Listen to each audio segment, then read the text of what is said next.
Hi, I'm Riley. I'm a Bail Disruptor with the Bail Project, and we are at the Confederated Salish and Kootenai Tribal Complex. The tribal defenders here for the tribes, they are practicing a holistic defense model, but there's also some things that they can't do, like they can't post bail for people. They don't have the financial resource to be able to actually physically post bail for people, and that's where the Bail Project comes in. This is the Law and Order building. This is where I posted bail for LaVonda.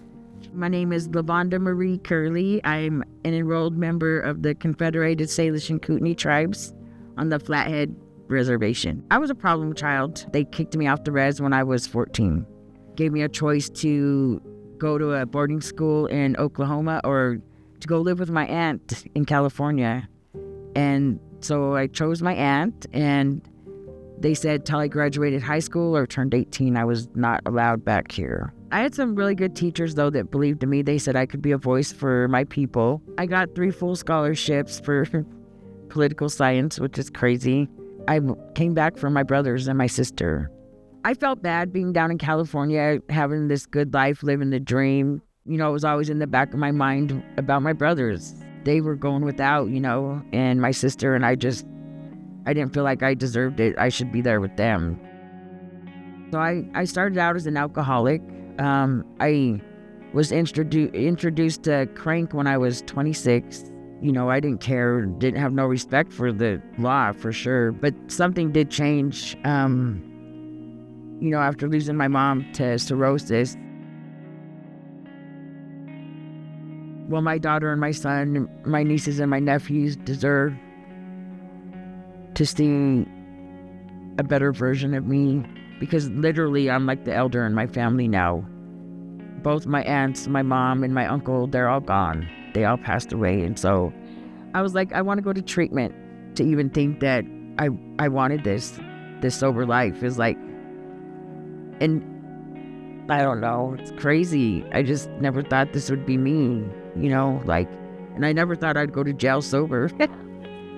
Right when Tribal pulled up and Ben comes over, Asensio, and I know him, he's like, oh, I got to take you to jail. I was like, what? For driving unsuspended? He's like, yes. Her defender reached out to me before she had even been arrested and said, this is something that we're seeing, that we know this warrant is out there. They're probably going to execute this warrant. Would you consider screening her for the Bail Project?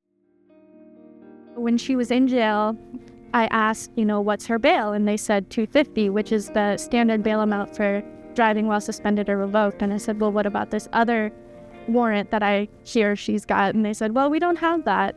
So her bail was just $250, and that's what I posted for it. So I got bonded out.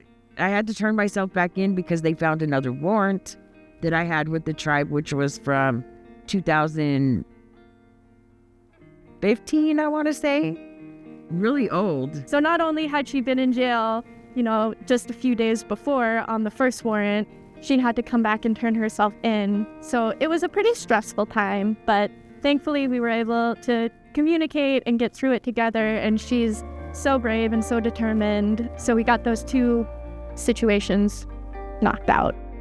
Don't really have faith in people, trust people, but Riley, I never even felt, I always felt like it was genuine, Riley was awesome.